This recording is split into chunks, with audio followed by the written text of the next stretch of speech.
should be officially live now. We'll wait on some people to get in, check some audio levels, jam out to some Dusty Roads entrance theme. That's right. That's right. This is a new one for us, I think. Yeah, had a lot of Kurt Angle for a while. Yeah. Now we got the American Dream kicking us off.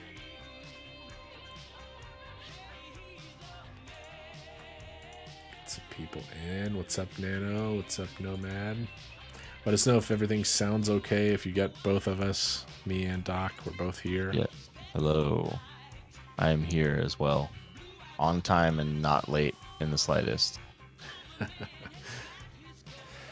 Kicking off a little bit late, just to give Doc time to finish important things like watching movies. Yep. But we're ready to go for, season-ending pay-per-view. Night 1. 2-night stand, our first double night pay-per-view going out in style. We've got a full card tonight, and we will have a full card tomorrow. And we got a lot of good stuff coming tonight. A lot of stuff that'll set up things for tomorrow. We got a lot of people with us tuning in already, and we appreciate you being here. Yeah, I think put it in so many words there, but night 2 of this event is going to be particularly interesting because a lot of what happens tomorrow depends on what happens tonight. Now we've got several matches that have implications for night 2 of the card here, and I think it'll be really exciting to see how these things play out. That'll determine a lot of what we're going to see tomorrow for the big finale. Yeah, I mean, we know there's going to be more titles on the line tomorrow, just a lot more action. And like you said, so much of it depends on matches here tonight. We've got, at least 4 matches tonight that will directly determine competitors tomorrow, if not more. And we've already got half the card. A title on the line. We're going to find out some tag contenders tonight. We've got a pretty awesome 8-man elimination to memorialize one of our former stars, and the conclusion of our Golden Trial tournament tonight. The two division winners going up against each other, Eric Draven and Painwrecker.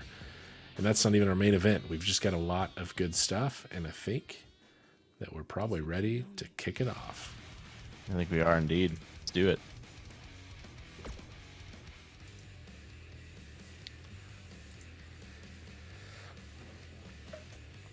Bit different location for us tonight. We're going to be coming to you from Seattle, Washington for our season-ending 2-night stand, night 1. And we've went all out tonight. We did. We blew the entire production budget on just this opening, and we have no money for the rest of the show. Beautiful blue skies here to kick us off in Seattle. Looking forward to it.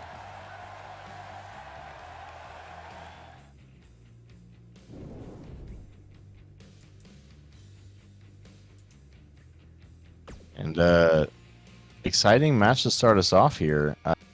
First up on the card, we've got Corey Quinn, who's been a solid performer, if perhaps not a standout, from his brothers, who are the undefeated tag team champions. But has had a solid first year, if you will, here in the SWA against the debuting Chiamaka Ndigwe, who is a bit of a mystery. Yeah, I mean, the spotlight couldn't be more on Ndigwe here, debuting in the SWA tonight at a pay-per-view, kicking off our show. I mean, pressure's on for this new competitor, and he's got a good opponent here in Corey Quinn. 5-6 for Quinn, sits 13th in our power rankings, and we saw him as recently as last week take down Merciless Mason Jones. So he's looking to build himself some momentum here at a pay-per-view. Yeah, and I think we talked in recent weeks about how being around 500 is often an indicator of that sort of, I don't know, second tier, I guess. You have your folks who are right in contention for the title, and then right underneath that, you have a whole group of people in kind of a pack who are all around 500, give or take a win. And a lot of these guys are sort of threatening to be next up in line. And so among these people is Corey Quinn, who's, one win under 500, but, a win here tonight could easily put him right back at 500, and then you're in the conversation before you know it. So momentum here is really important. Yeah, as you said, he's a match below 500, and yet he's in the top 15 of our power rankings, and we've got a roster that's over 40 strong. He's looking to play spoiler for the debuting in Digway here. Yeah, and Chimaka and Digway here, we see him running his way down to the ring. I've heard rumors that he can slap tornadoes, but I don't know if that's true or not. I didn't hear anything about it in his actual entrance. This guy is someone to watch, though. I think he's got a lot of potential. I think he's going to be a strong competitor here in the SWA. Definitely want to kick himself off with a win in his first match. No better chance at getting momentum, and he's going right to work on Corey Quinn. And a hot start. My goodness. Already taking the action to the outside and a strong right. But, Quinn tries to get out of the way of another, but he ends up catching a few more, and finally we're going to get back into the ring for the rest of this action. You say the rest. We may go out there again. Who knows at this point. But so far, Digway coming out strong, although Quinn now in control, that jumping knee right to the face. Yeah, catches a lot of that one, and Quinn had built up some speed off the ropes there as well. Going to the corner, a bit of a high risk, and indeed, Digway stands up before he got out of it. Back of the head and neck delivered down on the knee of Corey Quinn, using the knees effectively so far in his offense here tonight. Yeah, he's a bit more of a striker than some of the other Quinns. I believe it's Jamie Quinn is truly a submission artist like few we've seen in the SWA, but Corey Quinn here a bit bigger, a bit more of a brawler. Really just likes to sort of beat you up the old-fashioned way, and he's doing a good job of it here so far. He's looking confident, looking to play spoiler on Digway's debut here tonight as he works that chin lock. Yeah, Chimaka started off hot here, but Quinn has really turned the momentum in his favor and controlling the match right now with that headlock, restricting the airflow of his opponent, allowing himself to catch his breath a little bit here, but without doing the same for your opposition. A solid strategy, and now he's going to try to transfer it into a pin, but he gets no count at all. Not even a 1 count. That's going to take more than that to bring down the debuting superstar. Catches a corner, a nice reversal there from Ndigwe, but Quinn gets him right back where he wants him and is going to start delivering the left boot to the chest. And you got to keep in mind there, not only is he getting kicked from the front, but his head's smacking against that turnbuckle over and over. He's still got the wherewithal for that German suplex, but he's going to be feeling it. Yeah, he gets out of the way there and sets up Quinn right where he wants him. Shining Wizard to the back of the head. Drops Corey Quinn, and as he put him away, 1, 2, and 3, and Ndigwe's got a win in his debut. That Shining Wizard put away Corey Quinn. What a victory. And a quick turnaround there from Ndigwe. I got to say, that's impressive work. He came out strong, maybe started a little too hot, kind of lost some steam. And Corey Quinn really had control of the match there for a long time in the middle, although didn't seem to put in enough of a beating to even get a 1 count. And pretty quickly, Ndigwe kicked out of a pin, reversed a couple of offensive moves, and then was winning within what felt like a blink. So that's a scary thing to see someone come in and just turn a match around so quickly, putting everyone on notice here. Yeah, what a statement to make. Debuting at a pay-per-view and coming away with a win, and then you know, pretty impressive version of it as well. You know, not taking a little bit of a beating, showing some resilience, but also showing the dangerous aspect of his offense, able to put away a match with almost just one move, and a good showing for Ndigwe. Started off his career exactly the way you want to. Yeah, yeah. I don't think you can ask for a better debut than that, honestly. Strong win, convincing win, clean win, and a great start to his SWA career. I'm excited to see what we're going to see in the future out of Chiyomaka and Digwe. Moving on to our next match here, Yasuke Bozeman and the Ace. A couple of guys who have seen their ups and downs, I think, in the course of the last, several months. Yeah, and I mean, these two actually worked pretty well together in a tag match a long time ago. This will be an interesting matchup between the two. Both, you know, a couple of light heavyweights. Matchup really similar size wise, 6'1 versus 5'10, 216 and 208. The Washington, D.C. native Bozeman taking on the Houston, Texas Ace. Should be a pretty evenly contested match here. Yeah. I think both of these guys have shown a lot of resiliency, a lot of athleticism, and a lot of creativity, and the ability to put up big performances when it counts. And obviously, this stage is both literally and figuratively larger than any up to this point. Both these guys here in our final pay-per-view, looking for a sort of a definitive win. I think after being in the conversation for the title and then floundering a little bit, for lack of a better word. Yeah, the Ace was one of the hottest competitors we had coming out of our inaugural tournament. And Bozeman, you know, wasn't quite as high coming right out of that, but really won over the SWA faithful soon after and had a pretty good shot at the title, getting into the chamber match at Countdown, our first ever pay-per-view.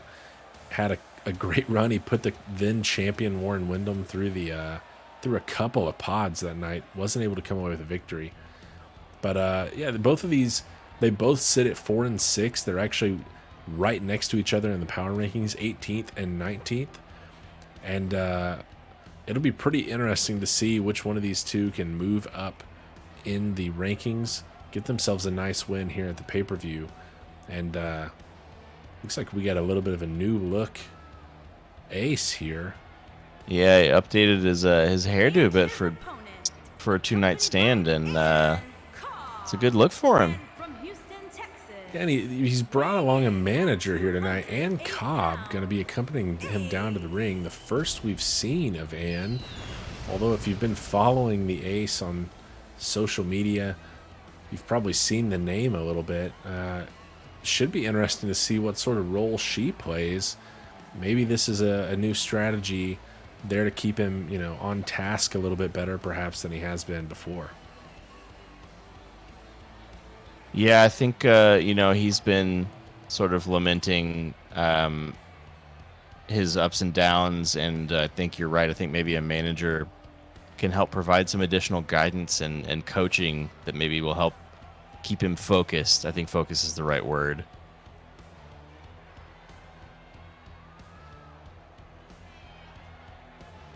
Well, we'll see what sort of action he can bring here against Bozeman. A solid opponent on both sides and a pretty evenly matched up pairing here from, you know, the numbers on the sheet before us. We'll see if that holds true here tonight. We've got a little bit of chain wrestling and a nice takedown by Ace. Puts Bozeman down flat of his back, but Bozeman is quickly to his feet and returns the favor.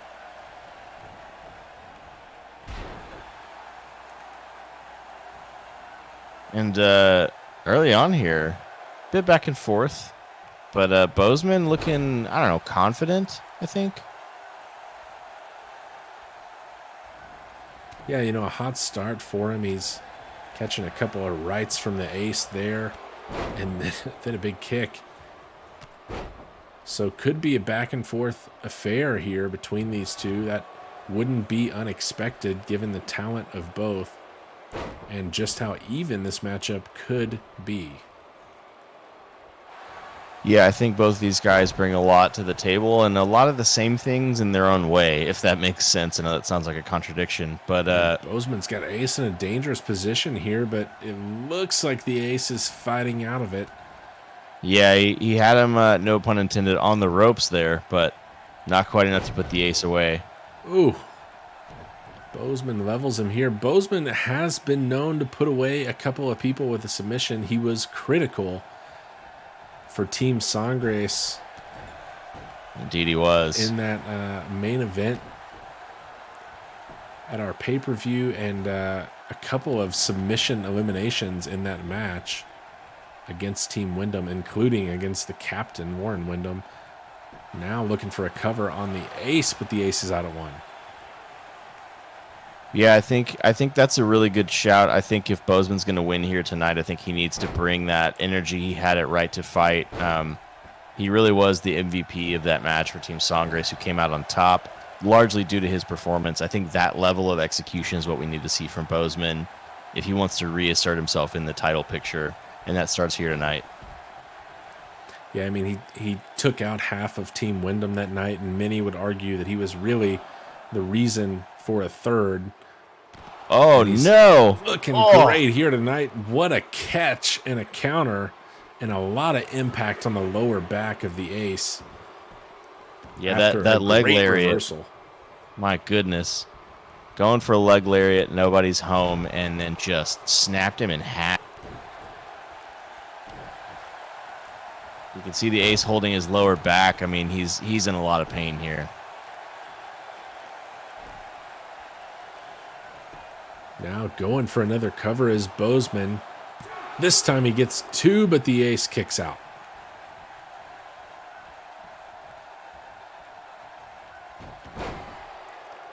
Nice counter, gets Ace back to his feet, going back to the right arm, right leg combo. The Irish whip Bozeman off the ropes, and he catches a boot. Oh, you could hear that boot in the back row. And now it's Ace going off the ropes, and he's tossed over the head of Bozeman, who's looking to put this one away once more. 1, 2, and no. Kicked out by the Ace. The Ace is down but not out. He's a resilient guy. He's got Ann here in his corner. I think it's going to take a little bit something extra to put the Ace down for good tonight. Strong DDT from Ace, but Bozeman counters nicely, getting back to his feet. And once again drives that knee into the face of the Ace. I think he's bleeding. Looks like, yeah, he's busted open for sure. Bozeman wraps him up, though. He's looking for that Dragon Sleeper. Can he get the Ace to tap here? Center of the ring. Dangerous position for Ace, but he's fighting back and driving the elbow into Bozeman. Finds a way out of it. That's frustrating for Bozeman here. That's the second time with the Dragon Sleeper. With the corkscrew punch almost puts him away, gets a 2 count. Landed wasn't enough. All of that one, but it wasn't enough indeed. Now these two back to their feet.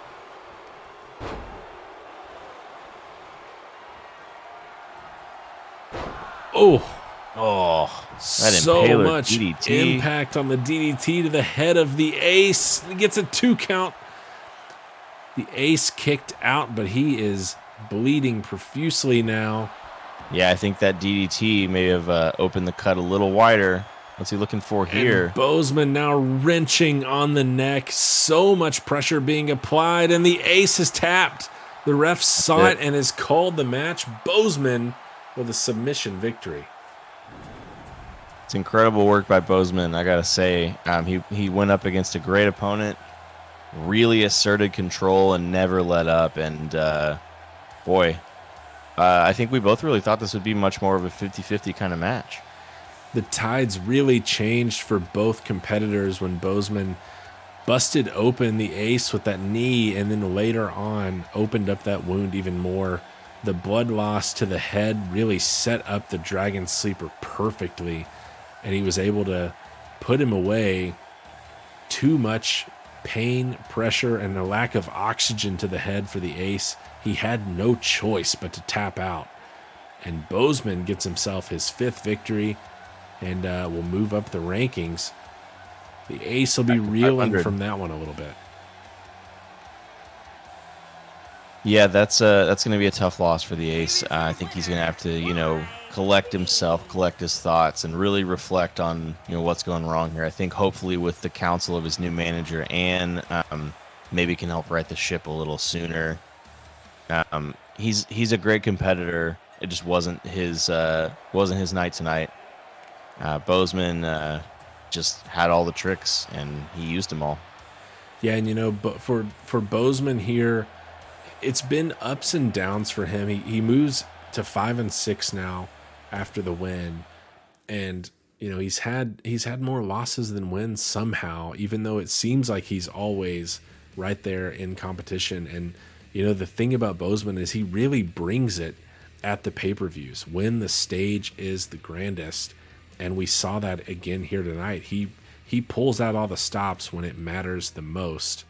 And he does that again here and gets himself a nice win. Yeah, you're right about him stepping it up at the pay-per-views. I don't know. Some people just love that bigger stage, and I think he really feels the challenge. So, props to him. He did it again, and he's always bringing it when it counts. Yeah, next up we go to our third match, a personal one here for the SWA. It's the Aloysius S. Yates Memorial 8-man elimination match. Yates was with us at the beginning of our run. He was also a competitor all the way back in NEW. For those of you who have followed the wrestling world for a while, no longer with the company, and has been out of sight for a while. This match in honor of him. Presumably retired Aloysius S. Yates, and we've got an 8-man just mayhem here coming up. Elimination match. Someone will rise to the top, but 7 others are going to have to be pinned or submitted to do so. And we've got the only restriction on this match here. Competitors must be at 240, above 240 rather. And the stipulation here, the winner of this match will feature tomorrow night in a match against Triple G, Gorgeous Garrison Gray. Making his way to the ring. Yeah, this match, of course, dreamt up, invented by gorgeous or grieving Garrison Gray himself. His continued crusade against sorts of competitors he views to be, unhealthy, unattractive, what have you, when it comes to their size and weight. So he's continued to spew the hatred toward them. He decided to issue an open challenge, and even did it in honor of another victim of his bullying in Aloysius S. Yates, who we hope is safe in retirement somewhere and not disappeared or something else sketchy. But this match, Gray coming up with an open challenge and then making them all fight each other, in a way, is it not a really smart move? Because now his opponent's going to be tired, going to be worn down from having to fight this grueling match the night before they take on one of the best competitors in the SWA. Yeah, Triple G, one of the smartest competitors we have here, a veteran of the industry and a worthy competitor. He sits at 3rd in our power rankings, 10-3. He was the first SWA competitor to reach double-digit victories, and he'll be awaiting at the top of the mountain after this grueling matchup here tonight. And he's going to be set up to easily be the favorite, probably against whoever he faces. But there's a lot of pressure to show off in this match, make yourself known, and then go take down the guy at the top of that mountain tomorrow night. Yeah, and I think there's certainly a lot of great competitors in this match who can do just that. This match features guys like Benjamin Goldenberg, Fetulolaji Tupuola, both of whom have had, maybe petered off a bit, but have shown us, strung together several strong wins in a row, shown us what great competitors they are. And I believe Tupuola in particular has had a lot of encounters with Gray in a way that maybe gives him a bit of a scouting edge over most of these other guys. Yeah, and we're talking about some of the best here in the SWA. Goldenberg, our first entrant there, sits at 14th in our power rankings. Tupuolo sits at 11th. And, it's been a while since that inaugural tournament, but the Boulder was our second best competitor, finishing as the runner-up to the eventual champion, Warren Wyndham. And we've seen good matches from pretty much everybody in this invitational here, at least that we've seen thus far. We've got Paragon making his way to the ring here. Was a competitor in our Golden Trial tournament. Wasn't able to come out on top of his division, but has a bright future. The 400-pounder, the biggest man in our company, the super heavyweight Paragon. Yeah, he's a really big guy. Weirdly lean for a big guy, but powerful nonetheless. You can see that by the amount of shake his arms have when he walks. That's all the muscle tension just, rippling through his body, and it's crazy. And from the Isle of Samoa, weighing in at 319 pounds, the Samoan. Talking about the Island God SWA making his way here, our fourth entrant, sits at 20th in our power rankings, 4-6 thus far. It's been an up and down go for SWA, but definitely would be a good opportunity here to get things going in the right direction. And though this won't be, deemed a singles victory, it's a good opportunity to get essentially a couple of mini wins with some eliminations here tonight and come out on top, come out looking like a stud if you can come away with a win over all 7 of the competitors here tonight. That is a great point. Even ultimately only one of these 8 competitors can win this match. But you're right. Not every one of them, I suppose, but many of them can look to come away with at least some momentum, some sort of like a win, if you will. A successful pin on another competitor. You have to snowball these things. You can't build a giant victory run in a single win. And from Harlem, New York, weighing in. And we've actually got a pretty special event here tonight, our second SWA debut. Nathan Bogard here, the heavyweight from Harlem. The Lion King, they call him. Indeed, 6'1", 265, looks all of it, looks in great shape. And we saw already a debuting superstar get a victory here tonight with Ndigwe picking up that win in our first match against Corey Quinn. A win on a pay-per-view in your debut is a big deal. How about a win against 7 other competitors in an 8-man elimination match? Bogard could really make a statement here tonight. Yeah, I said earlier that Ndigwe's debut is about as good as it could get. I suppose it's slightly better if you do get a win over 7 other competitors, because that's the most people that could be in a match with you. So that, I suppose, is one way it could get better. And I think we can expect to see some great things here from this man, the Lion King. Yeah, really soaking in his moment, and I can't say that I blame him. Debuting at our grandest pay-per-view, the biggest stage of them all here at Two Night Stand. Nathan Bogard looking to write themselves into the SWA history books here. And from Kansas City, Kansas, weighing in at 245 pounds, Lazara. Lazar Malvo here, 3-4 in singles action. A little bit lower down the power rankings than perhaps a lot of our competitors here tonight. But Malvo looking to get himself back to 500 here.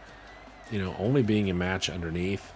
It's been a little bit since we've seen much of Malvo, and Talk about putting yourself back on the map, back on the radar. And we've said it a bunch already. A win here tonight's going to be big for somebody, and it could really be the shot in the arm that Malveau's career needs. Yeah, I think Malveaux especially is in need of a win more than some of these guys. But I think all of these guys are in need of this win, if that makes sense. I think what this win means, getting a win over these other competitors, and then also getting a chance to face a top competitor like Triple G, and perhaps come out on top. Hopefully, at the very least, show everybody what you're made of. It's got huge implications going forward. Yeah, and we last saw Malveaux back on episode 14 when he took on Dr. Morbius and came away victorious. So a little bit of history between our last entrant and this one, as the Doctor makes his way to the ring now himself. As Malveaux came out on top, we'll see if those two have any focus against each other, or if they keep their distance in this one. Yeah, I don't know. For all that we've already talked about this match as the entrances go on and on, I also don't know what to predict. If that surprises you. Yeah, I mean, it's even if there was a clear favorite, when you put this many people in a match and put a stipulation on it, like, an elimination match, so many things can happen. Someone can get on a run that's unexpected, and you just never know what you're going to end up with at the end of the day. We'll see, who puts themselves out, gets some momentum early. I think that early momentum that can really push you over the edge and get something going your way. It's a little bit like a stone rolling downhill. Once you get that first elimination under your belt, that can really just sort of snowball one after the other. Yeah, I think snowball is a great way to talk about it. I think they just sort of build and build and build, and before you know it, you're really on a roll. So Al Sebastian makes his way to the ring here. Another that would love to have a victory here, unsurprisingly. Between the 8 competitors, the Boulder, Tupuola, and Al Sebastian, the only 2 who have ever had a title shot in the SWA, the Boulder back at the inaugural tournament, Sebastian after securing our Path to Glory briefcase. Indeed. We'll see if that helps them any here tonight. I don't know that it will, but we've already got total chaos, and the ref has been laid out in the center of the ring. That's about as chaotic as you could ask for. My goodness. Good luck keeping up with all the action tonight. If you're watching at home, I can assure you that the 2 of us in the booth will not be able to. We've actually got Savea and Boulder going at each other on the outside. Sebastian and Dr. Morbius, who actually teamed up for Team Wyndham back at End of the Line, have focused on each other, former allies. Meanwhile, Paragon and Malveaux here on the near side, and getting kind of violent on the outside.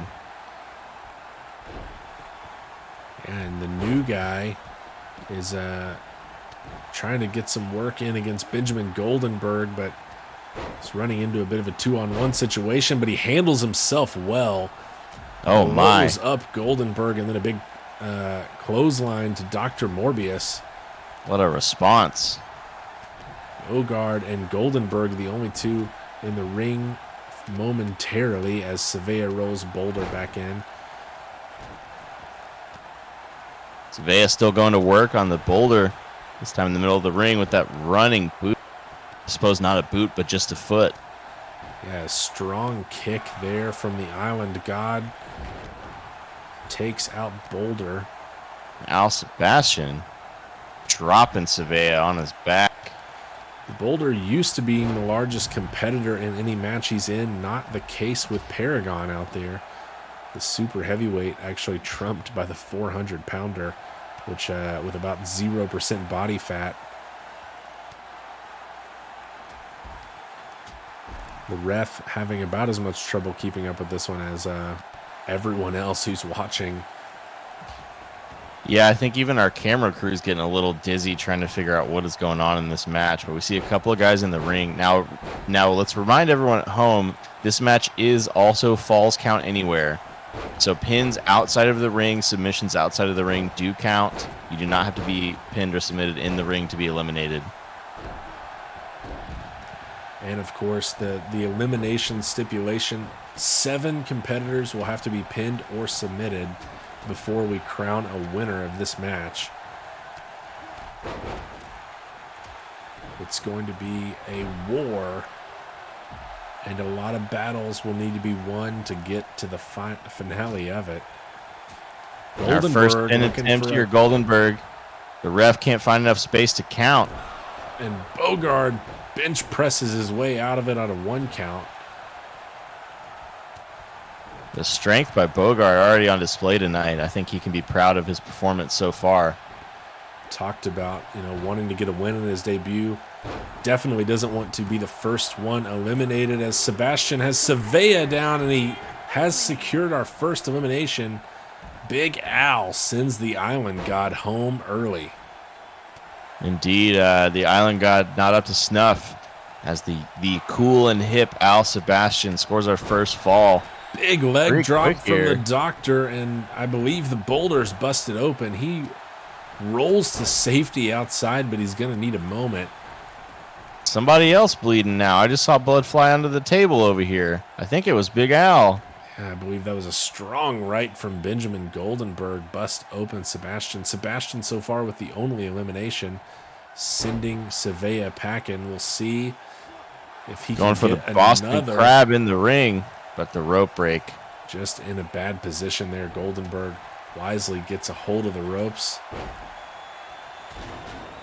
And Lazar Malvo is sent off the steel steps by Paragon, who's now looking for a cover on the outside of the ring. Ref gets a view of it from a mile away, gets a 2 count before Malvo gets out. He's got some good eyes. I'm impressed. He didn't even wear glasses. Surprised he didn't just stay in the ring for that call, given how far away he could spot it otherwise. Sebastian laid out on the outside of the ring. We've got Bogard going against Boulder in the corner. Malvo and Paragon have paired off, and Bogard blows up the Boulder. With a big pounce, like a jungle cat. The strength of the Harlem heavyweight there just levels the super heavyweight Boulder. He's got more in mind, as does Lazar Malvo. What are we going to see here? Oh, and a V-trigger that misses. Can't get it connected, but Tiger driver. On the Boulder, and the Boulder is rolling the hell away, and I can't say that I blame him. Bogard got all of that one.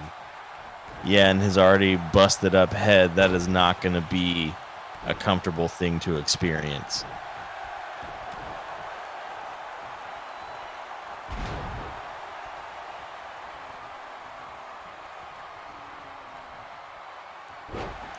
Finally, a sighting for Paragon, who's been just laid out on the far side of the ring there. He's back inside. He's going to try to capitalize on some of Bogard's action against Malvo, but he's not having it. He takes down Paragon and delivers a big boot to Lazar, as Sebastian, Boulder, and the Doctor all laid out on the outside of the ring right now. You know, it's pretty incredible to see here. We're seeing a great performance by Bogard, really showing us what he's made of. And wrestling like a big guy, which he is, but he looks so small in this ring because all of these competitors are so massive. Catches a power slam from the Boulder, and that'll that slow reverse power down the slam. offense for a little bit. But look at this. Goldenberg has the Boulder up and delivers the tombstone pile driver. Oh, again, right on the head. That's the second pile driver maneuver. Looking for the cover, and he's got it. Benjamin Goldenberg has an elimination, and then he catches a chop block from Paragon.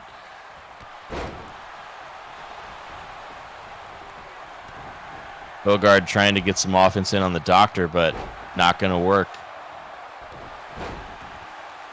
And Now Morbius taking some revenge here on Paragon.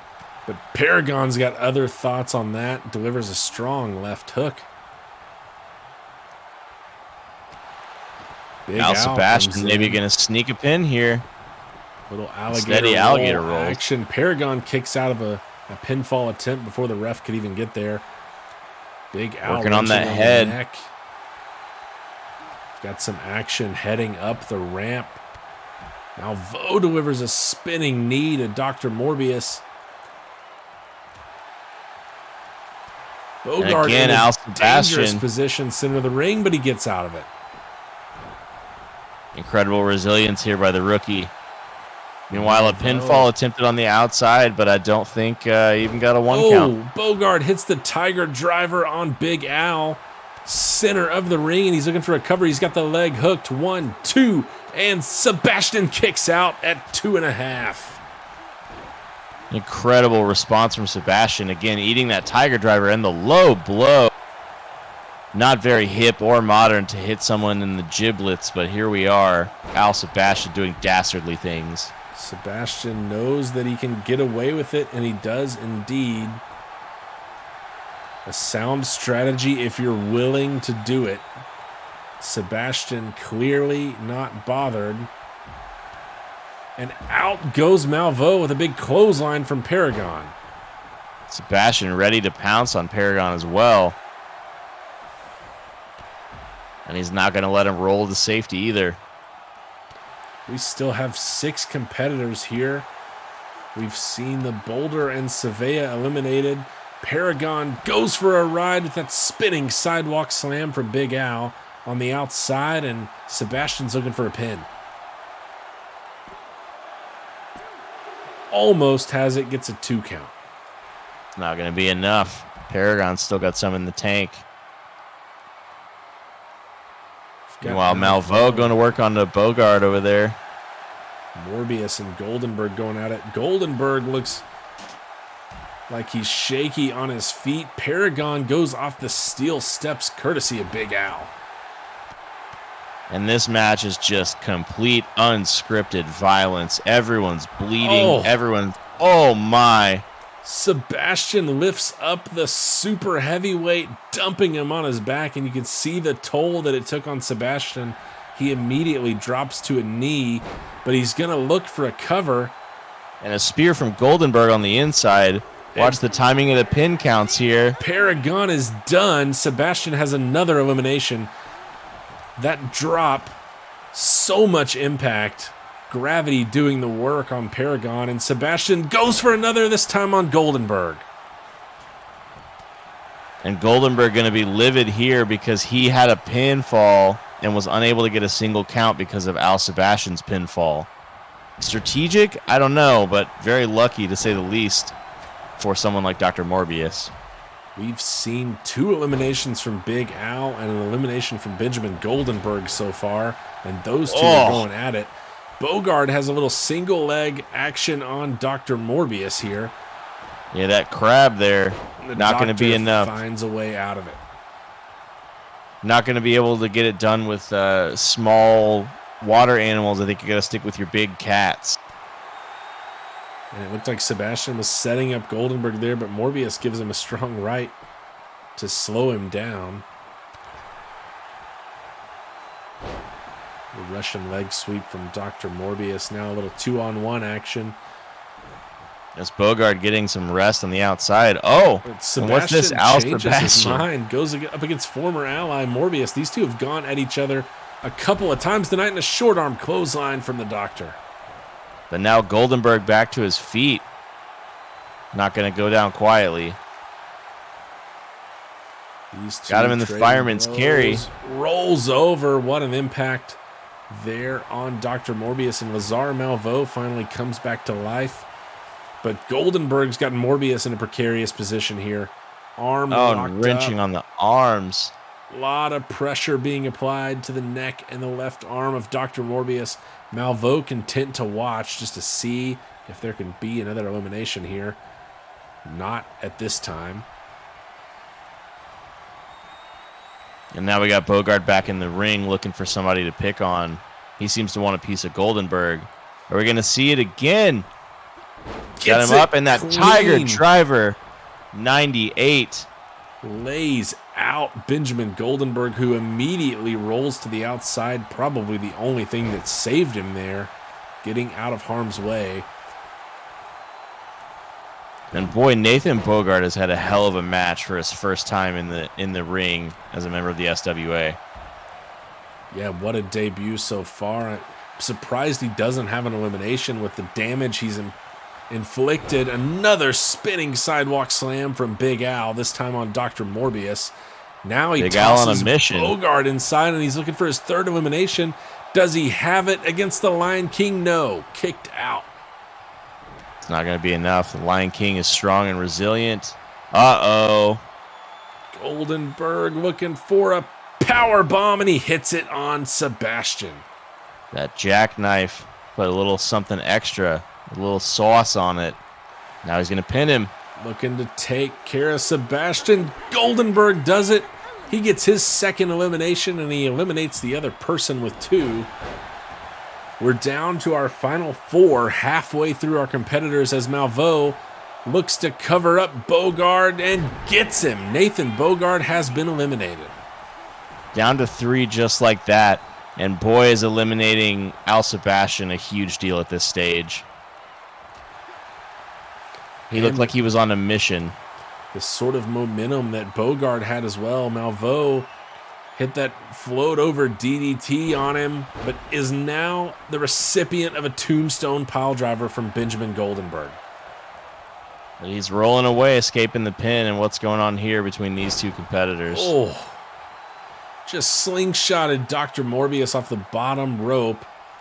Now working the nerve here on the right shoulder. It's a lot of pain in that neck. You catch that rope, which is really, really tight across your neck, and then you go working that nerve. You're feeling even more of that pain just throbbing in your neck. Morbius is pissed.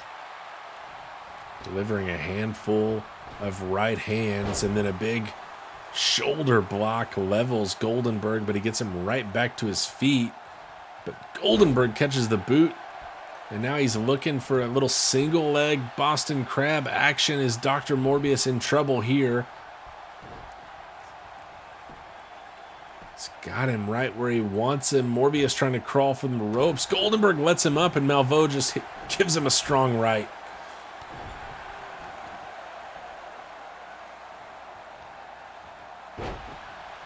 Using the corner to just toss him up. Malveaux looking to go to work on Goldenberg. Goldenberg has 2 eliminations here. Morbius interrupts and then delivers a clothesline to Lazar Malveaux. It's a hell of a clothesline, but Malveaux back on his feet, looking to get some offense in himself.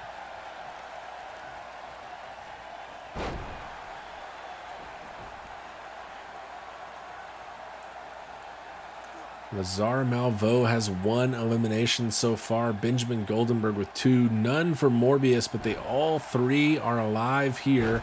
The final 3 of our 8-man elimination, the Aloysius S. Yates Memorial here. Someone looking to come away with a big win. Malveaux and Morbius going up against each other inside the ring while Goldenberg tries to collect himself. Big boot from Morbius there. Levels Malveaux. Malveaux stomped to the mat there after trying to get up. Unable to do so. Dr. Morbius with a little bit of a face-first taunt there. Now working the chest of Malveaux against the ropes. Oh, and he's really trapped there. You see his arms are kind of curled around it. It's not very easy to get out from that position, and he just goes face first to the floor. These two still going at each other. Goldenberg finally getting back involved. He's going to work on Malveaux outside of the ring. Big stalling suplex there. Takes down Malveaux, looking for the cover. That jackhammer might have done it. Puts away Lazar Malveaux. We're down to our final 2. Benjamin Goldenberg with his 3rd elimination. And that could spell trouble for Dr. Morbius. It could indeed, and it might even spell trouble for Grieving Garrison Gray, but we can't get ahead of ourselves here. Doctor is in, and he is looking to put a hurting on Benjamin Goldenberg. Oh! Face first onto the stairs. Impact onto the steel steps, and then a DDT right into the cover as Morbius, ref there for the count. 1, 2, and Goldenberg kicks out. Oh, that was close. This is a hell of a flurry here by Morbius. Just to waste no big time. boot there, and another DDT on the bloodied head of Goldenberg, who's right to his feet. Oh my! Oh, and what a counter by Morbius! Counters Look at into another Goldenberg's DDT. face. He is busted open. His face is as red as the sides of his pants. Oh my goodness!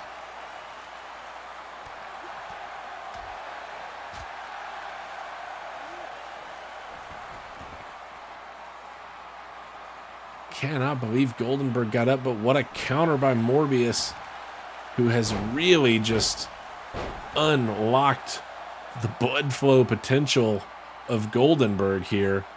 He's seeing red in a couple of ways at this point. He's that angry, and Drops he's also the leg over the just head, and now looking for the again. cover. Dr. Morbius looking to win this match. 1, 2, and 3. There it is. Dr. Morbius, the doctor, is in. My goodness, delivering a hurting to Benjamin Goldenberg. What a match all the way around. It looked like it was Goldenberg's to win, and Morbius gets the one elimination that mattered, the final elimination, to become the victor. 3 eliminations for Benjamin Goldenberg, a couple from Al Sebastian, 1 from Malvo, and a big one from Dr. Morbius there. You know, you talk about getting the only elimination that matters, and that's true because it was the final one, but also you have to give him credit where it's due. He hung around that entire match. He was not hiding. He was not ducking the other competitors. He was battling from bell to bell. So all the credit in the world goes to Dr. Morbius, who found a way to stick it out against Benjamin Goldenberg, who looked like he was trying to steamroll the competition there.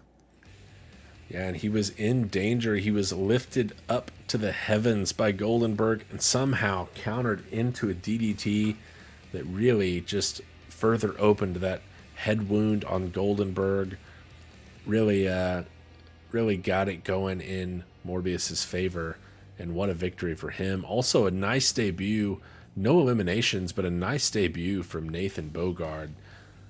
Just the offense from him looked stellar, just couldn't put it together into an elimination, and was on the wrong end of a couple of key moves from the opposition, but a great debut from the Lion King. I'm sure we'll be seeing more of him in the SWA in the future. Yeah, I think really something he can be proud of. It was a hell of a showing. And you know, one more thing I'll say on Morbius, I think he showed how resourceful he is tonight in that match, and that's going to be a huge asset to him as he faces Grieving Garrison Gray tomorrow night on the second night of 2-night stand.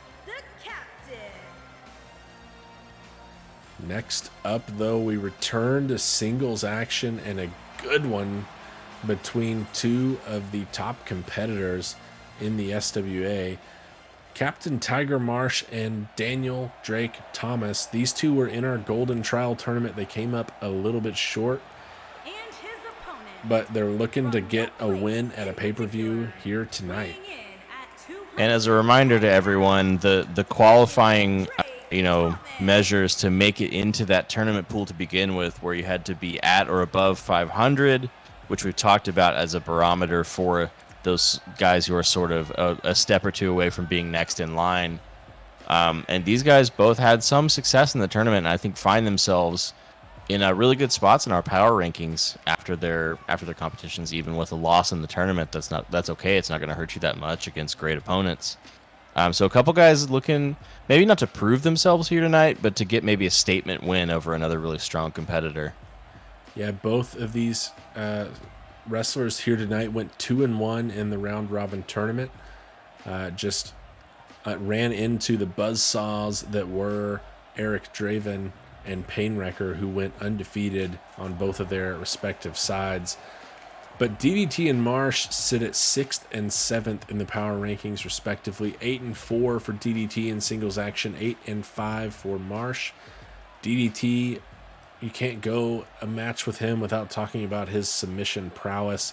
All 8 of his victories have come via submission. We'll see if he picks up a 9th here tonight. One of these two will pick up a 9th. And Marsh starts us off with the strength on full display.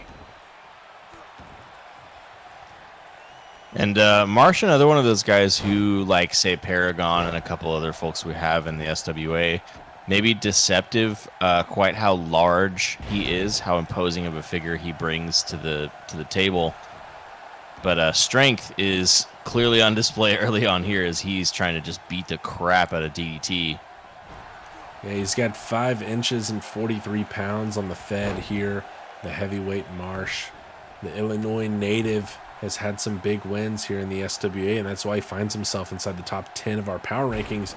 But he's on the receiving end of a DDT off the top turnbuckle there from DDT himself. Yeah, you know, they say they might have named that move after him, but no one can prove that. Now wrenching on the arms here.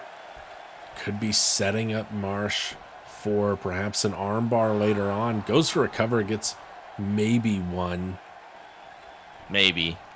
Being generous. Big shoulder block from Marsh. Flexing for the fans after the power. Leveling the Fed. You know, an interesting choice here by Marsh. Obviously, he's not quite as technical as DDT, but he does seem to have what I think is a sound strategy. He's bigger, he's stronger. He's trying to use his athleticism, go fast, wear down his opponent, just beat him up, and end this match before DDT can get some complicated-ass submission locked in, some weird thing where he bends his toes and twists his hips, and suddenly your arm's snapped in half or whatever. Just got to end it quick. However, it does not seem to be working quite as well as he wants.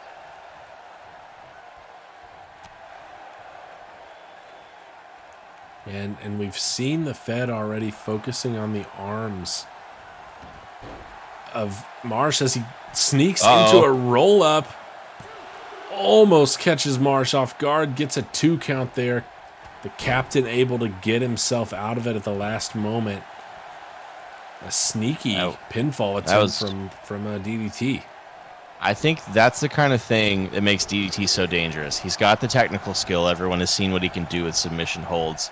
But he's also really clever. He's very smart. He's got a lot of experience, and he finds ways to surprise you, even if you're also an experienced veteran of the squared circle. And that's probably his biggest asset, I think. Speaking of creativity from DDT, he sneaks out of the ring, kind of coaxes Marsh into a taunt attempt, and then gets back inside and delivers some offense of his own. Yeah, gave him a little okie doke there. And I got to say, as we see DDT get into another really complicated little submission maneuver here, one of the things really hurting Marsh, the continued taunts. Playing to the crowd, I guess it can get you hyped up, but I think you really gotta pick your spots carefully when you're against an opponent like this, who we can tell he's, you know, a bit nervous, as anyone would be. Now Marsh working on the arm a little bit. DDT punches his way out of that hold and then gives a backhand. I don't know if he wants to trade blows with Marsh. Marsh, whose hand is about as big as his face. And a flatliner there from DDT. Rolls him over. He's got the head locked in, but it doesn't look like he's got it very tight. Marsh quickly to his feet.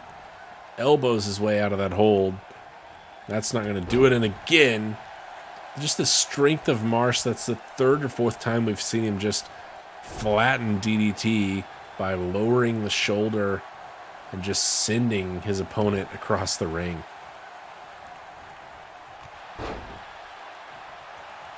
There's another one just added to the list, and Marsh again working the crowd here instead of capitalizing on his opponent who's looking out on his feet.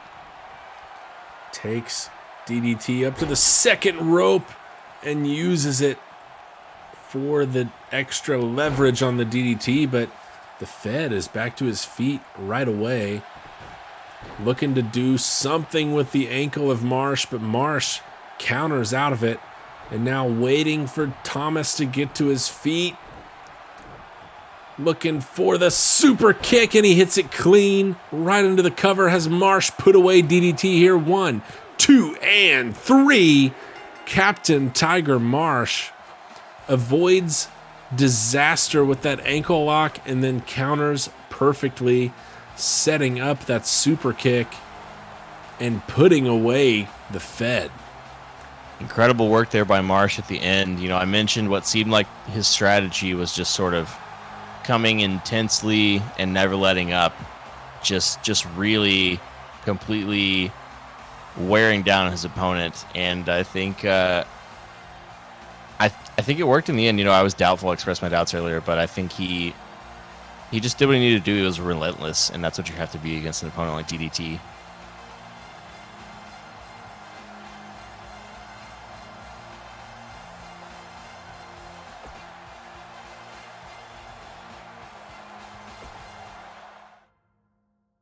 Next up, we move into the finals of the Golden Trial tournament, round robin tournament that we've seen take place over the last 4 weeks.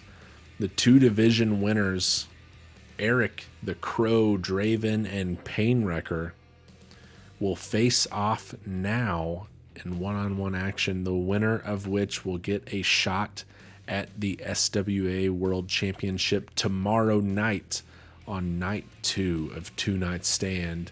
A huge opportunity for either Draven or Painwrecker, who have both earned their way here with their performance in the tournament. What we saw out of both of them was 3-0 action on both sides, undeterred by the rest of the opponents in their divisions. And one of them will finally be beaten here tonight. Yeah, I think this obviously very, very high stakes match, the Golden Trial, is a huge opportunity for a lot of guys who are sitting in that middle of the pack area.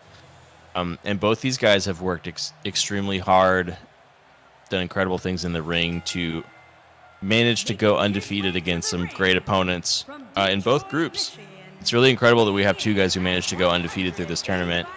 But they both have worked really hard and would love to see that pay off with a title shot tomorrow night. But to do that, they have to come out on top in this match here. So the stakes could not be higher. Everything is on the line here tonight.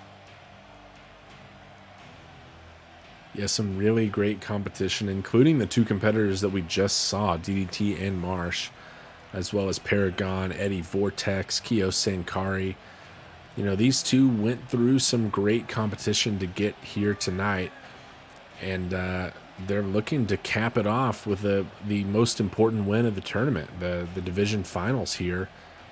I mean, no greater prize than a shot at the title, and not only that, they don't have to wait long for it. Tomorrow night, they will face whoever the current SWA World Champion is, which could change hands later on. Our main event features current champion Tomio Yamaguchi defending the belt against former champion Warren Windham.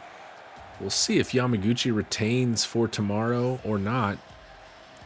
But first, we'll find out who the opponent will be for that match between these 2. Yeah, we see the challenger first, but you know, you make an interesting point. We're talking about this match, a couple of guys who are 3-0 in their last 3 matches for Draven. The streak extends much further back in singles competition. These guys are going to go to war here tonight. I think both of them know what's at stake. They're going to bring it all. They're going to leave it all in the ring. Then they've got to turn around and do the exact same thing tomorrow, because the winner is going to turn around and face the champ. And so you have to balance how much can you put into this match and how much do you need to conserve your energy, you know, avoid any sort of lingering pain, injuries that might plague you tomorrow. But at the same time, if you hold back too much, is it not going to be enough to win the match? So a lot of questions going into this. This 2-night factor really complicates things. Yeah, and as you mentioned, Draven on a bit of a run, 5 straight singles victories for him. He's been near unstoppable. These two faced off back in our 3rd episode. Painwrecker was the victor there. We'll see if history repeats itself here, or if Draven has gotten things going his way instead. As we prep for this one to kick off, ref signals for the bell, and we're underway. These two will lock up center of the ring. Draven forcing Painwrecker into the corner. Ref's going to get in there and break these two up. We're going to reset here.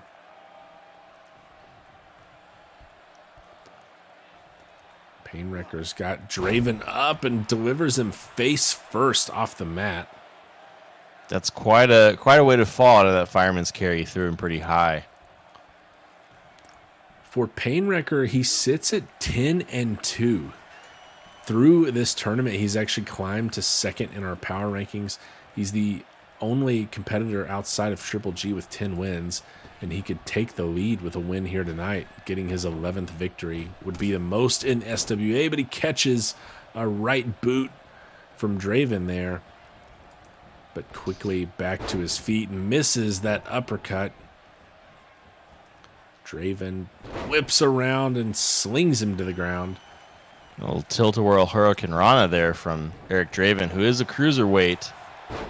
Both these guys a little bit smaller than what we've seen in some previous matches. Both very athletic, bit of different styles. Draven a bit more of a high flyer, but both some really great competitors, and both really looking like they're trying to push themselves to a new level here.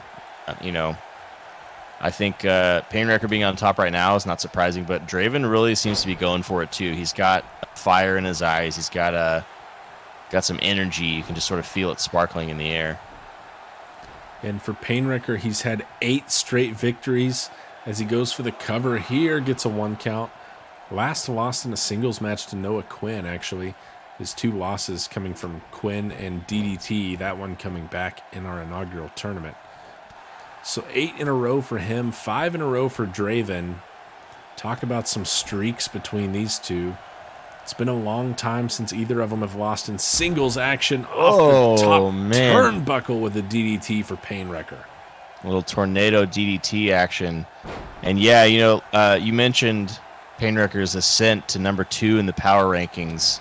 He's now become the 2nd wrestler to achieve 10 wins, which was huge. He did that in the final tournament match before the finals, and sort of rather unsung on the way to the top. It's been the sort of performance that we've talked about earlier in the night. He's really snowballed 1 win into 2 and 2 into 3, etc. As we get a pin here, but only a 1 count. We've seen a great string of wins from Painwrecker as he continues to put in good work, but took a while for people to notice him. I think it was weird how well he was doing and no one was really paying attention, and I think that's maybe what enabled him to get so many wins as he continued to get underestimated. Yeah, he is certainly forced the issue, rather.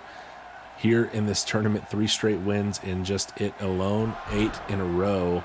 It's hard to miss him now, but he's in trouble here as Draven implementing some offense and hits the black leather mask. That's put away opponents before. Has it put away Painwrecker? 1-2 and shoulder up. Ooh. Just barely avoids disaster. It was almost 6 in a row for Draven. Talk about similarities. The last time that both of these two lost a singles match, it was against Quinn brothers. Noah Quinn for Painwrecker, Jamie Quinn for Eric Draven.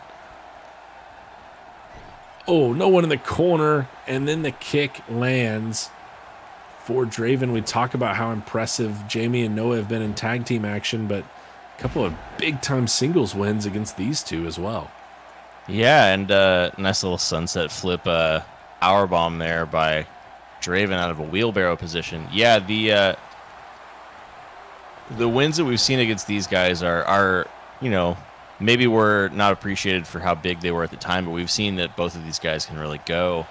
So it's a big deal. Oh, is Draven here using the ropes for leverage? Sneaky leverage attempt. Painwrecker easily presses his way out of it. Trading kicks here in the center of the ring. Painwrecker floats over and hits the DDT center of the ring. Draven down currently, and Stretching that arm. Painwrecker takes advantage, stretching out Pulling the that right shoulder. arm of the Crow. Pulling that arm out of socket at the shoulder. That is not a fun experience. We have seen Painwrecker get a submission victory. He sets up Draven here, hits him clean with a brain buster, and goes for the cover. Has Painwrecker won the Golden Trial? No. Shoulder up for Draven. And Draven, famously difficult to kill. He's one that's incredibly resilient. Certainly has been on display in the past. Now, Painwrecker looking for another cover. Does get another 2 count, but nothing more. Painwrecker we've seen be pretty resilient as well. He withstood multiple ankle locks from DDT just last week. An incredible feat we had not seen up to this point. The ankle lock has been supremely deadly in the SWA, but Painwrecker showed that he was not vulnerable to it in the same way. Nice Hurricane Rana takedown for Draven. Now he's looking for a cover. Is that enough for Painwrecker? No, just a 1 count for the Crow.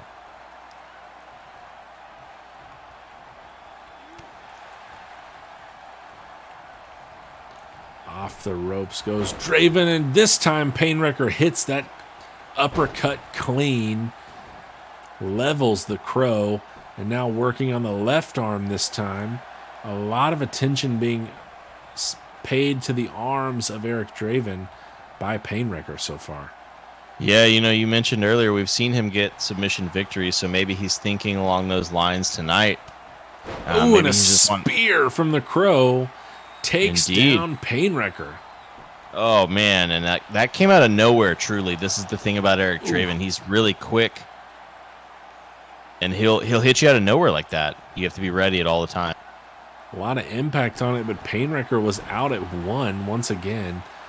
Draven got to be getting frustrated. Hasn't even secured a 2 count yet against Painwrecker, but has definitely laid in some offense now, setting him up for a second black leather mass. Has that put away Painwrecker and won the tournament for the Crow? No, it's a 2 count. I surely thought that was it. Painwrecker dropped like his lights were out. Apparently he's got something left in the tank. Spear into the black leather mask, the second one that Draven has hit. He finally gets a 2 count, but he's still searching for the 3. This match continues. The Golden Trial tournament not over yet. No, and I mean, I think sunset flip all the way to the outside. Oh, he's going to feel that in the morning. I think both of these guys really know what's at stake here. We talked about the stakes early on. Both of these guys going 3-0 to get to this point, this match, everything on the line. The winner of this match gets a shot at the title tomorrow night. Neither of these guys are going to go home. Crow outside, and then the Crow kips up and is back in the ring immediately.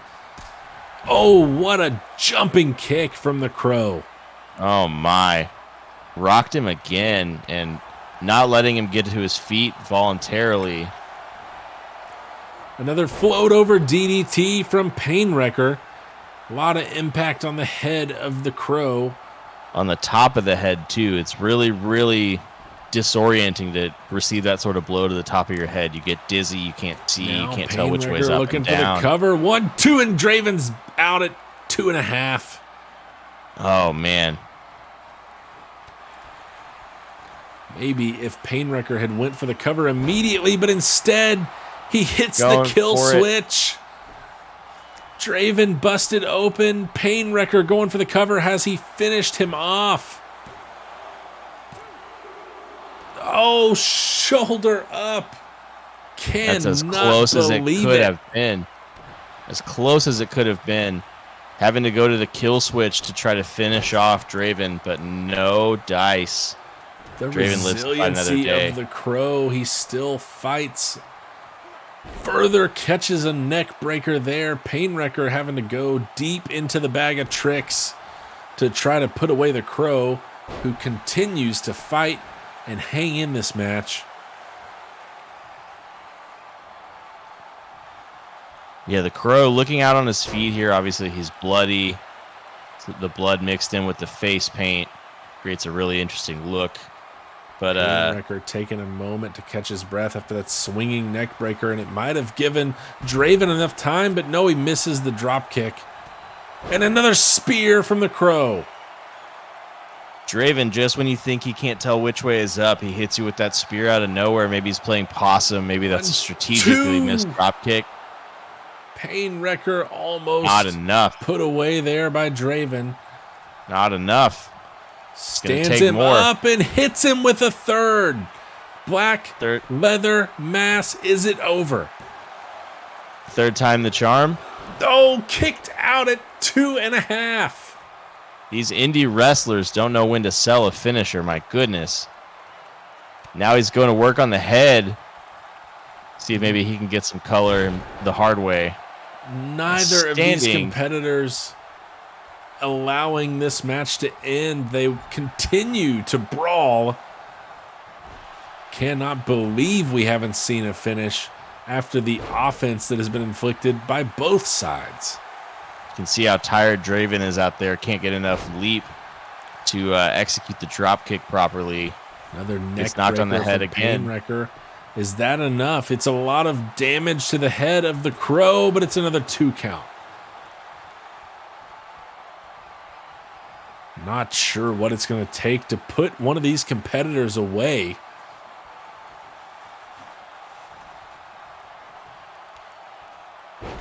Working on the legs now. Again, targeting some limbs, maybe thinking a submission finish. At this point, it's certainly all about who's got more stamina in the tank. This has gone from a sprint to a marathon. And right now, Painwrecker looks to be in control, but we've seen this one turn around. Looked like he was going to get the float over DDT, but what a counter by Draven. Setting him up. Is it a fourth? That's got to be it for Painwrecker. Center of the ring. Surely that's Another it. black leather mask. Ref takes the scenic route, and it's still enough for the Crow to put away Painwrecker. Eric Draven punching his ticket to wrestle for the title in the main event tomorrow night. It took every bit of what he had in the tank, and Painwrecker seems to understand it as well. A handshake from these two in what might be the match of the night. Sportsmanship. What a battle. Great work all around. A couple of guys who, like I said, left it all in the ring. They knew what was at stake. And now Eric Draven's focus pivots to the championship belt. But will he have enough to take down the winner of our main event tonight? Warren Windham or the current champion Tomoyo Yamaguchi?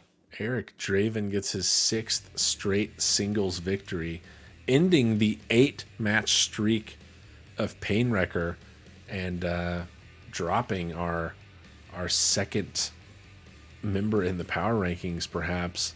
What a win for Draven as he moves to 7-3 and will get a title shot tomorrow. What does he have left after that match? It should be interesting to see, and like you mentioned, we won't know who he's competing against until we close out the show tonight. But a hell of a performance. It took 4 black leather masses to take down Painwrecker, and the Crow survived through just a beating from the other side as well. A great showing from both, and really the type of conclusion we hoped and expected to see out of the Golden Trial tournament. Yeah, a bunch of competitors who really understood the assignment, knew what was going on, what was at stake, and all the way through really battled tooth and nail for every bit of what they earned. And respect to all, especially credit to Eric Draven, the winner of our Golden Trial this year. Golden Trial champion Eric Draven, but we move now into what it will certainly be more chaos. An 8-man, 4-way tag team ladder match that will determine who will face off against Jamie and Noah tomorrow night for the SWA Tag Team Championships. Right now we got Gonzo McLovin out here. Oh, and the Machine. We saw these two pair up a couple of weeks ago, and they're here to try to hot shot themselves to the top of the tag division. Making his way to the ring. Love Machine. There they are. Looking huge, looking fierce, looking ready to beat up some people with some ladders. Winner of this match will climb to the top, secure the briefcase there, and earn themselves a shot at Jamie and Noah tomorrow night with the tag titles on the line. What an opportunity for a young and new team like Love Machine here, 1-0, winning their debut, and talk about a big second win it would be here tonight if they're able to secure that briefcase.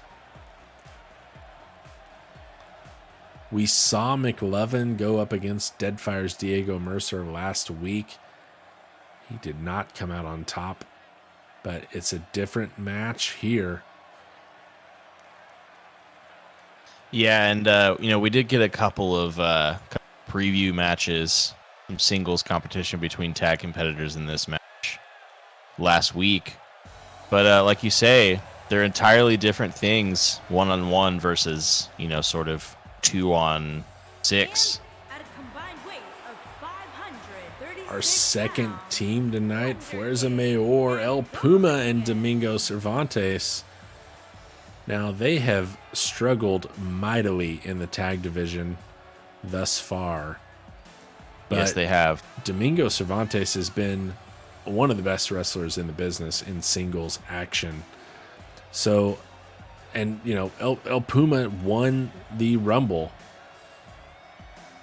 to earn a title shot. These two have had big singles victories, Cervantes being a former champion, but they haven't put it together in tag action 1 and 4. So we'll see, much like Love Machine could jump right to the top of the division, Fuerza Mayor could correct all the problems with a win here tonight. 1 and 4 means nothing. If you come away as the victor here, you get a title shot tomorrow night. And, any match, any time, these two could come away as champions tomorrow. Yeah, I mean, they both clearly know how to win.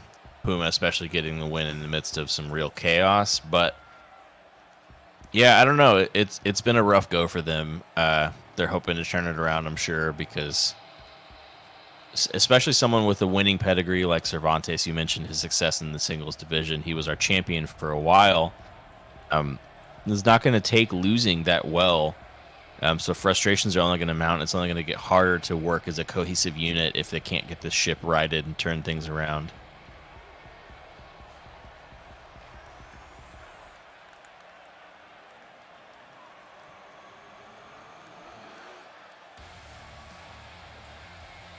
Our third pairing, and Diego at a Mercer and combined Dead weight of Piece, Deadfire. 392 pounds, Diego Mercer. And These Dead. two in tag action, 4 and 4. It's been up and down, but they're looking to get it going here. That's been part of the problem with the tag division as a whole. The Quins have just ran through everybody. And so it's going to be a war to see who gets a shot at them. See who manages this match the best between all of these pairings.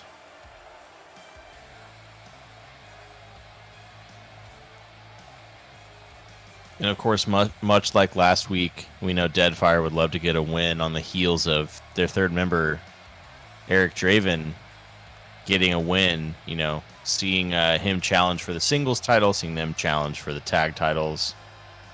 This that would be the dream for a 3-man team, but they got a lot of competition to get through if they want to get there. And, you know, we continue to see tag teams, I don't want to say derailed, but we see often their best competitor sidelined or stopping the team from being able to compete. We saw that with Fuerza Mayor, with Domingo Cervantes holding the SWA World Championship. It was tough for them to get some momentum going, get some cooperation going. Now with Deadfire, perhaps their best member is Eric Draven, and he's now in the midst of a potential title shot.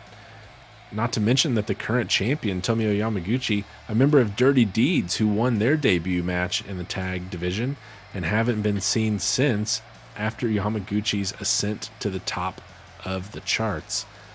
So we'll see. You know, Deadfire may be missing their best member, at least missing a key member. Diego Mercer and Dead Peace tonight would love to get a title shot. How about all 3 members of Deadfire having a shot at titles tomorrow night? That's on the table if Deadfire could get a win here in this match. Yeah, and I think you're right. You know, it's interesting. You even forgot to note Domingo Cervantes, of course, was the champ while being in the tag team, and we saw that kind of be the beginning of their struggles as a tag team. So that's perhaps one way it can go. But on the other side, I think you would hope that someone who's on the sort of run that we see from Draven right now could bring some insight and some excitement and some passion to his teammates. As we see our next team come out here, Unhinged, Onyx and Slate Stone, brothers who just got off work at the quarry, forgot to leave their hard hats at work, and they're here to fight some fools. Safety definitely important, especially in a ladder match. These two, I'm sure, know their way around a ladder. 4-2 in the tag division, and those 2 losses, you know, they actually have the only other winning record in the tag division among teams that have more than 1 match so far. But 4-2, those 2 losses have both come against the Quins. So a good record so far, but the Quins have put a stop to Unhinged both times they've met. We'll see if Slate and Onyx can earn themselves a 3rd opportunity here tonight. And the chaos begins. Again, folks at home, good luck keeping up with this match. We will be probably of zero help to you all for a while. All kinds of action going on. Slate roaming around Cervantes, drives the knee and then a clothesline. We've got the Machine going to work on Mercer on the outside. That helps us clear the ring a little bit. Puma and Dead Peace going after it, as well as Onyx and Gonzo McLovin, although a little switch of dance partners here. Onyx tosses Dead Peace outside. Big neck breaker by Puma there in the middle. And Cervantes with a knee on Slate Stone. Diego Mercer going after the biggest guy in the match, the 6'11" Machine. They're working on each other on the outside, and the Machine levels Mercer.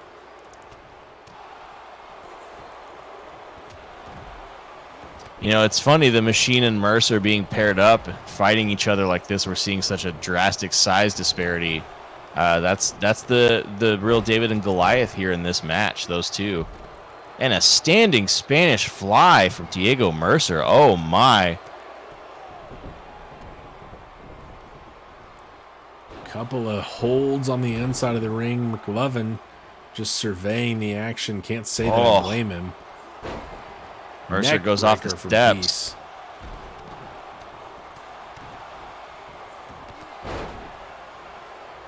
Cervantes dodges a knee, but then catches a clothesline. Onyx working on the left leg, a Dead Piece. Mercer and crossbody takes down Puma, and Mercer and the Machine just continuing to beat the hell out of each other outside the ring. Yeah, these two seem to really be locked in and not really paying attention to what else is going on. They're not interested in winning the match, they're interested in violence. And the Machine just carries Mercer to the apron, dumps him head first. And we're getting almost a replay of it, it looked like. But Peace gets away from Onyx, hits him with the chop block. And Domingo Cervantes has fetched a ladder and brought it inside the ring. A little Gamangiri action from El Puma, and there's a cartwheel moonsault. McLovin gets the weapon out of Cervantes' hands and kicks it to the outside. Mercer here against our announce table. Machine's going to send him head first off of it. Oh, that is just painful to see. Meanwhile, Mercer and Machine sent back into the ring where Slate, Stone, and Puma continue to fight. Into the corner. No success there. And Puma's off the top into a Hurricane Rana. Nice takedown of Slate Stone there. Meanwhile, Onyx is trying to carry Dead Peace around again and dumps him face first off the steel steps. Oh my, what a painful thing. And now here, Puma with that moon stomp continuing to work on Slate Stone. Meanwhile, the Machine methodically walking around with a ladder, but Mercer dodges it once, not the second time. And looks like the Machine. Oh, what's this? Thought A about sunset flip power bomb again by Puma. And now we've got some company for the Machine on the inside of the ring.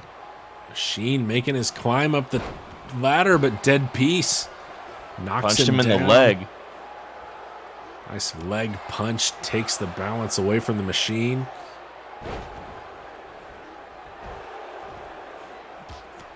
Gonzo McLovin getting worked over on the outside by Cervantes, Mercer and going up Mercer top. has a hold of the briefcase. Domingo jumping up, delivering some shots to the back. The Machine takes matters into his own hands, dumps the ladder, and then power bombs the Phoenix. My God, then he's hit with a ladder. And that was a stiff shot with the ladder there. Thank you for Doesn't your take a lot of service. momentum. This is Onyx. And the Machine saved the match for everybody else there. The Phoenix almost had it for Deadfire.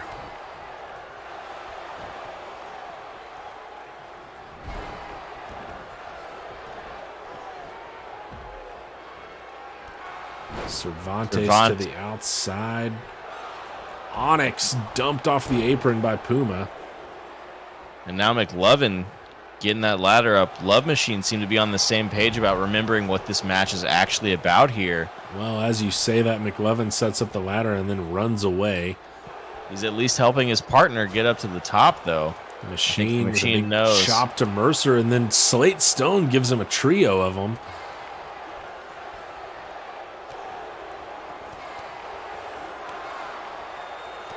Ladder set up in the center of the ring. Nobody going for it at this moment. Onyx delivers a package pile driver to Dead Peace on the outside. And El Puma climbing the ladder. Will anyone notice him? Will his tag partner protect him here? Seems like he's home free, but now the Machine once again with the save, but Puma's hanging on. And then the Machine gets him. Catches him. Puts him in the electric chair and just drops him onto his back. Cervantes with a spear takes Slate to the outside. Machine. Oh, with a man. solid ladder shot to Puma. I think the Machine's the only person that's kept this match going so far. Man, and Puma there just taking a ladder to the face. He's going to be feeling that. It's going to be hard to see. Onyx Stone has the ladder set up. He's going up. A lot of action on the outside. He's got a hold of the briefcase. And Slate's trying to run interference. Dead Peace climbing up. Puma trying to push the ladder. I don't know if Puma's got the strength to push it over. I don't know if he's going to be big enough on it. But now Slate is trying to get Dead Peace off the ladder. And Puma punches him in the ass. And Slate does pull Peace off. Now Puma going back to work on the ladder and finally gets it over, dumping Onyx off. He didn't skip leg day, that's for sure.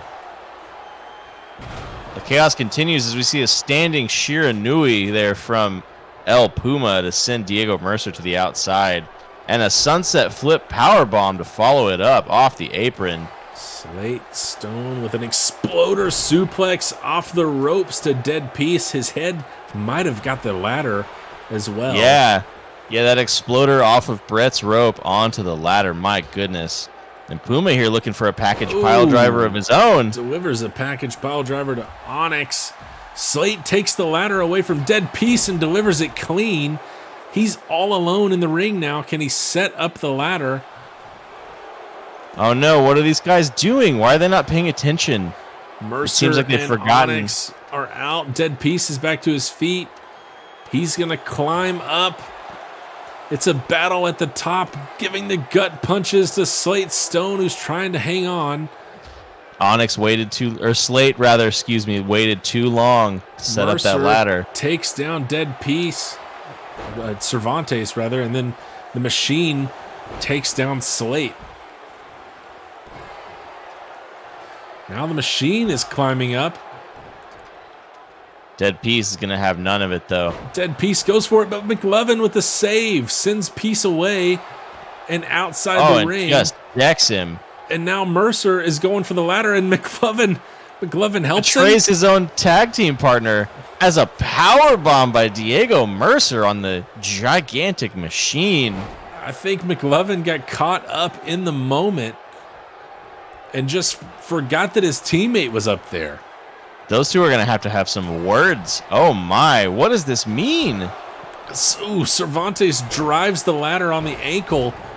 Oh, and another exploder off of Brett's rope onto the ladder from Slate Stone. My goodness, he's bleeding all over his face. Onyx going to work on Dead Piece with the ladder.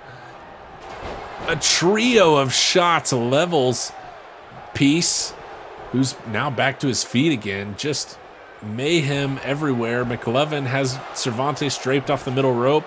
Neck breaker back to the inside. And now Onyx Stone just looking to beat up Dead Piece. I think he's going to wait to worry about the objective of this match. Just, inflict some hurt. McLovin. Slate, meanwhile, on the outside doing a similar thing to El Puma. McLovin drives the ladder into Cervantes, and now he's got him in the... Oh, he goes for the pedigree, but what a counter by Cervantes. Gets out of it. Onyx Stone continues to try to kill Dead Piece with a ladder and does so effectively.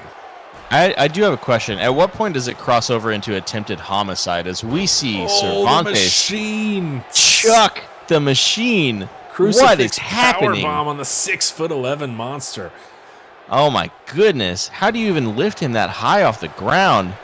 Puma going up to the top here. What's he thinking? Puma's in the high rent district. There's a lot of action, but he goes to the outside, delivers the elbow to Slate Stone.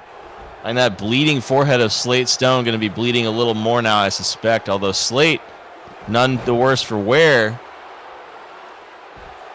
Onyx dropped off the apron by Diego Mercer.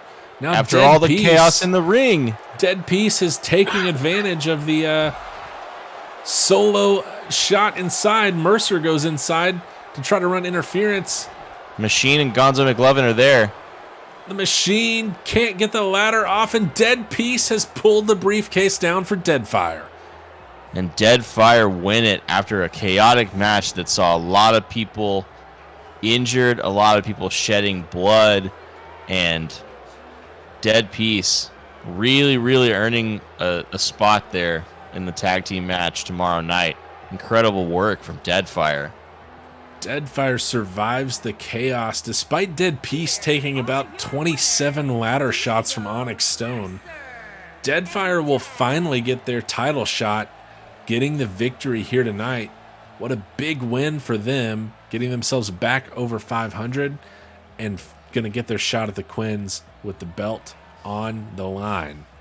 And it's a dream come true for Deadfire as we see the bloodied face of Dead Piece there. All three members of Deadfire will be competing for titles tomorrow night. What an exciting time to be a member of that team. Certainly a good time to be part of Deadfire. Tag titles and world championship on the line. But who will Eric Draven go up against? Will it be the current champion Tomio Yamaguchi? Or will it be the SWA's first champion, Warren Windham, getting his first shot at his title back? One that he lost to Domingo Cervantes. Yamaguchi took it away from Domingo, and now he defends it against Warren Windham.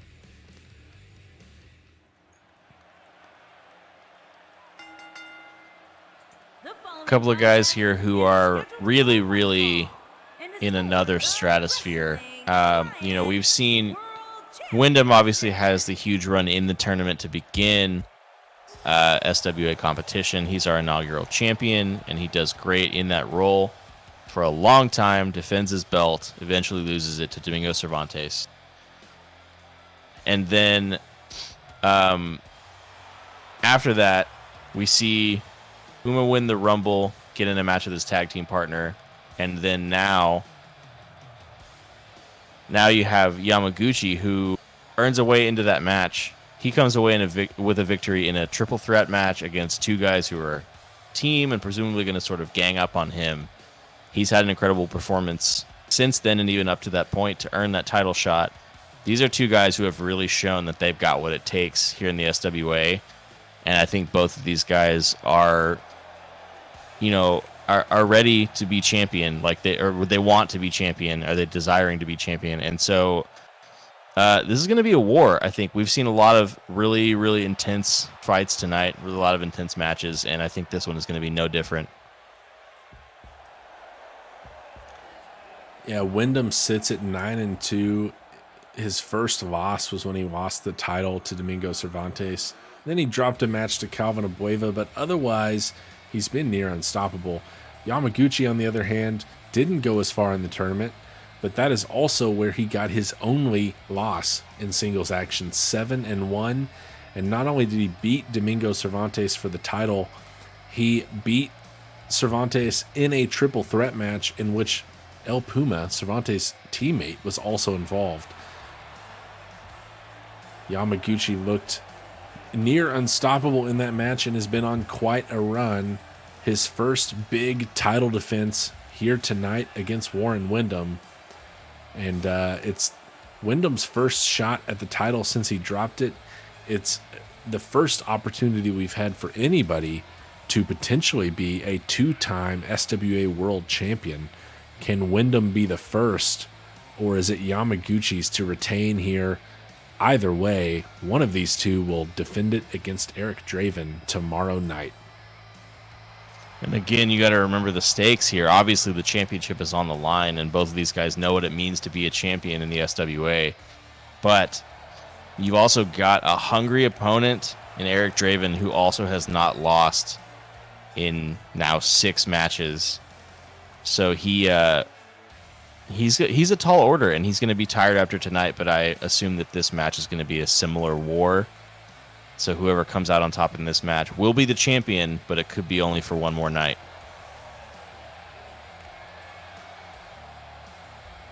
Definitely a tough opponent and a possibility at losing the title, but what a defense it would be if he takes down Warren Windham here.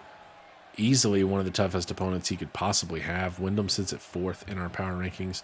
9-2, he could be the 3rd SWA competitor to pick up a 10th win here tonight, and it would be a big one, to say the least.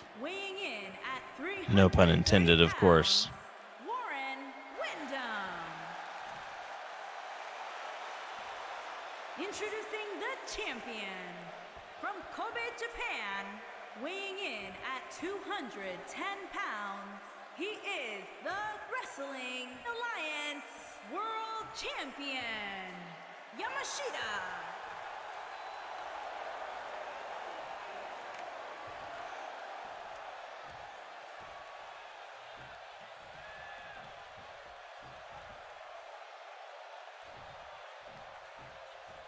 And there is the belt.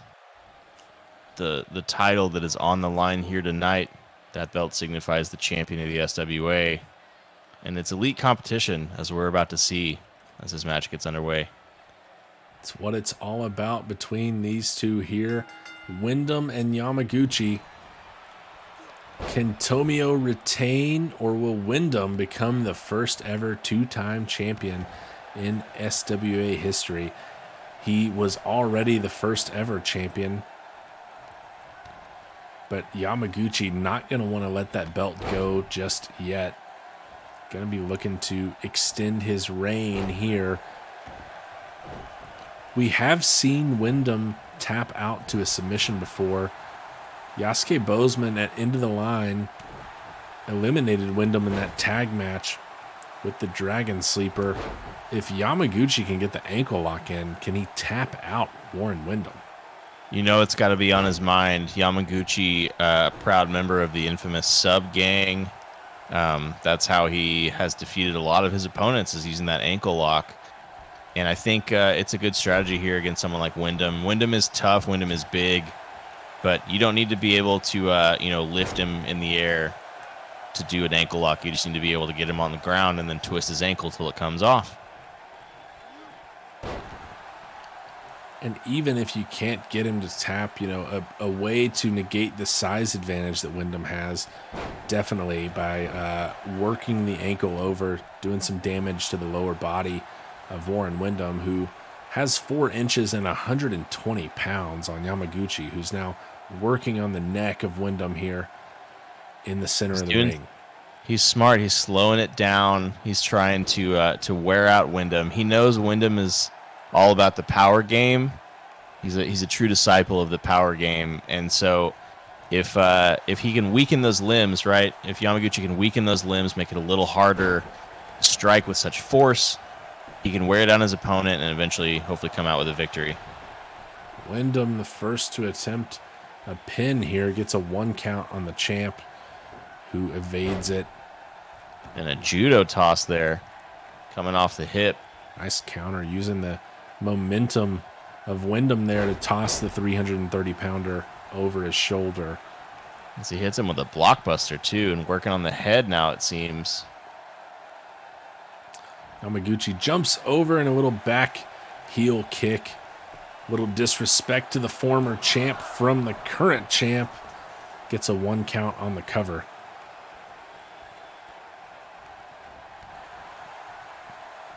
Wyndham with a nice counter. Going for a little belly-to-belly and a nice counter by Yamaguchi, but then no one home on the kick. And a bulldog from Warren Wyndham. How about a face full of mat for your troubles? That was a diving headbutt. My goodness, a little extra force put on that by the way Wyndham whipped his neck. Strong Irish whip off the turnbuckles. Takes the champ down, and Wyndham with a strong right hand. A stiff right to the cheek. Could snap an orbital bone if you're not careful, and you got to watch out for that takedown right there. Yamaguchi got a bit of an MMA style training. He's good on his feet, and of course your ankle is exposed to that terrifying ankle lock, but only a 1 count on the pin attempt there. A trio of kicks to the face of Wyndham wasn't enough to finish this one. It's going to take more than that to take down a competitor like Wyndham. But if there's someone that can do it, Yamaguchi could be the one. He's been smart to keep him on the ground as much as he has. You talked about negating that size difference, the weight difference, and he's also wearing down his limbs, slowly draining the energy from him. Looked like Wyndham might tap out there instead, grabs the neck, tosses Yamaguchi over, gets out of that submission attempt, and a nice counter by Yamaguchi and a leaping knee takes down the super heavyweight. Now going to work on those legs. This is where you got to watch out. He's really starting to target the limbs, being very precise. A lot of focus on the leg, and Wyndham really recoiling from the pain there. Gets a 2 count, does Yamaguchi, going for the pin. Yeah, and we've talked about Yamaguchi's skill as a member of the Sub Gang. As we see a nice little takedown there. He's also tag team partners with DDT, though, and that should not be underestimated. Superman punch for Yamaguchi. Punch. That's how he won the title, but not going to be enough. Enough here. 2 count. Wyndham gets the shoulder up, He went right into the cover. Yamaguchi not taking any chances and almost had the title defended successfully there. And a whiff on a kick there, but returning the favor. Going to work again on that leg. Single leg action. He's got the pressure applied, but Wyndham is crawling towards the ropes, then rolls over and kicks off Yamaguchi. Someone should tell him that there were ropes closer to him on the left side. I don't know if he knew that. That amount of pain and pressure applied, he's probably not thinking quite straight enough. Yamaguchi doing some damage to the lower body of Wyndham already. Warren's going to want to get some offense of his own going, wear down the champ, and put this one away before more damage is inflicted.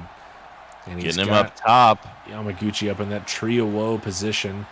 Now applying the right boot to the neck of Yamaguchi. And that pressure on the windpipe is killer. You know, obviously you need to be able to breathe, and it's especially important as this kind of match goes on. You're worn down, you're tired. Gets a 2 count, shoulder up on the kick out by Yamaguchi. And only a 2 count, but Yamaguchi's starting to show some signs of weakness here.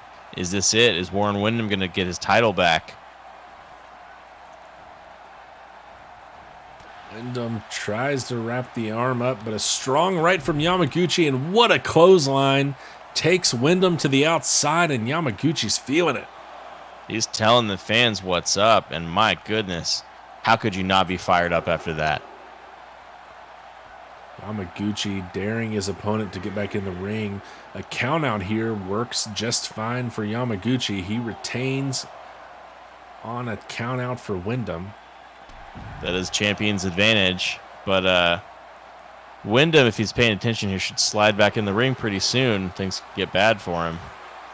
Yamaguchi's going to jump back in at a 7 count. But Wyndham catches him in a nice power bomb from Warren Wyndham. Again, about that power game. Working on the back of Yamaguchi. Oh, big splash from Wyndham right into a cover. 1-2, and Yamaguchi kicks out. 330 pounds down on the champ. It's a lot of damage, and it takes a lot of strength to force a body like that off of you when they get the pin locked in. But big boot from Wyndham. Man, he got some air on that, didn't he? What a stomp from the big fella. But Yamaguchi counters and is back to his feet. Doing a little crab walk, it seems, here. Is he foreshadowing maybe a Boston Crab attempt here? I just thought he was, from like Balmer or whatever. He's got Wyndham up. He's carrying him around and hits the go to sleep into Time a cover. For night, Warren Wyndham. 1, 2, and 3. Yamaguchi has retained. He put Wyndham to sleep.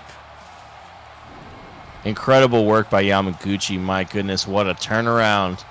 It looked like it was over for him a couple times there, including that splash by Warren Wyndham. But ultimately, you know what they say, to be the man, you got to beat the man. And Warren Wyndham did not beat Tomio Yamaguchi here. And Yamaguchi is going back for a second serving. He's not done with Wyndham. The champ delivering some extracurricular activity there after retaining the belt.